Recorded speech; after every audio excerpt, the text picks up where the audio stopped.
राजा विक्रमादित्य एक बार अपने गुरु के पास गए और गुरुजी से कहने लगे, गुरुजी मुझे कोई ऐसा मंत्र दीजिए कि जिससे मेरा शासन भी अच्छा चले, मेरा जीवन भी अच्छा चले और मेरे बाद मेरे उत्तराधिकारी भी उस मंत्र को पाकर धन्य हो जाएं और अच्छे शासन प्रजा को देते रहें, प्रजा सदा खुशहाल रहे। ऐसा सुनकर गुरुजी ने उन्हें एक मंत्र दिया और उस मंत्र का अर्थ था कि आप पूरे दिन जो भी काम करते हैं तब शाम को सोने से पहले एक बार पूरे दिन का निरीक्षण करें कि आज मैंने किसी के लिए कुछ अच्छा किया या नहीं किया। बस आपको यह मंत्र याद कर लेना और इसे निरंतर देखते रहना, तो आपको अभ्यास हो जाएगा कि रोजाना मुझे कोई ना कोई परोपकार का काम अवश्य करना है। राजा ऐसा ही करता, रोजाना कोई ना कोई परोपकार अवश्य किया करता था। एक दिन किसी व्यस्तता के कारण वे किसी को भी कुछ न दे सके और किसी की ना सहायता कर सके, ना परोपकार कर सके।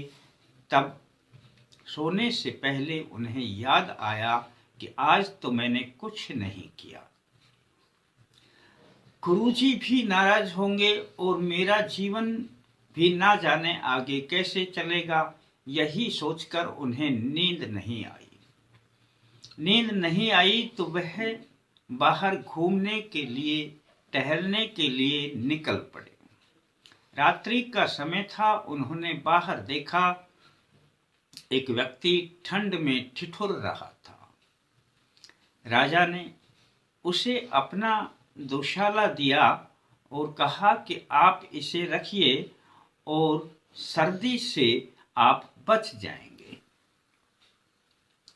उस व्यक्ति ने उनका दोशाला लिया और उन्हें प्रणाम किया। राजा खुशी खुशी अपने महल में आ गए और आकर के उन्होंने एक चैन की सांस ली और आराम से सो गए। दोस्तों, उन्होंने उस मंत्र को अपनी गद्दी पर गुदवा दिया कि आज के बाद मुझे, जब मैं पहली बार अब गद्दी पर बैठूंगा सुबह, तो बैठते ही मुझे यह मंत्र याद रहेगा। गद्दी पर जो लिखा हुआ है वो सामने मुझे दिखाई देगा। और राजा विक्रमादित्य उसका अक्षरशः पालन करने लगे। दोस्तों, ऐसा व्यक्ति जो कोई ना कोई एक छोटा सा परोपकार भी पूरे दिन में करता है,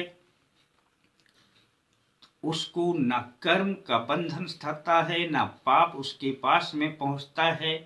और दोस्तों, यह जो गुण है, यह प्रवृत्ति यदि आप में या किसी में भी बन जाती है तो भगवान की उस पर विशेष कृपा होती है और मनुष्य का जो उसे जीवन मिला है वह सार्थक हो जाता है।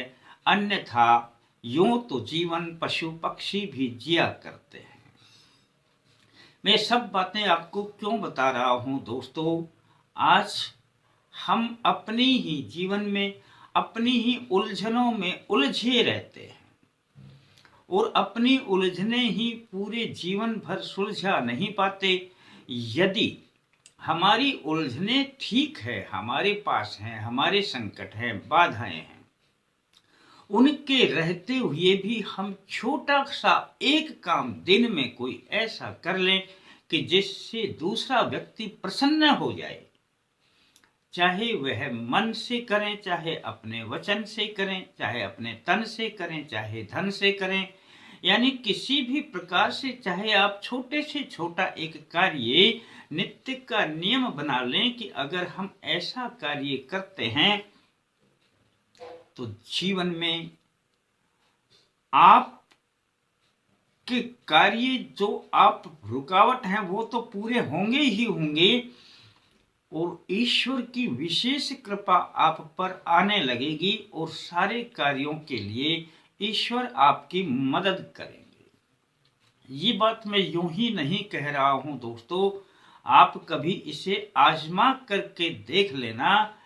कितने ही संकट हों आपके पास, आप उन्हें एक तरफ रख देना और पूरे दिन में कोई छोटा सा एक ऐसा काम कर देना। मैं इसके लिए आपको एक मंत्र बताऊं, उस मंत्र को अपना कागज पर लिखें, चाहे कैसे ही पेन से लिखें, अपनी दीवार पर लिख करके चिपका दें। ये दीवार पर लिखा हुआ मंत्र सुबह आप एक बार अवश्य पढ़ें दोस्तों। बस यह मंत्र आपने पढ़ना शुरू कर दिया तो धीरे धीरे करके आपकी आदत बन जाएगी और आप भी इस कर्म को अपनाने लग जाएंगे तो समझ लेना पूरा जीवन सार्थक हो जाएगा। जीवन में असफलता कभी नहीं आएगी। दोस्तों मंत्र है सत्कर्मं परोपकारं च सत्यवचनं सद्गुणैः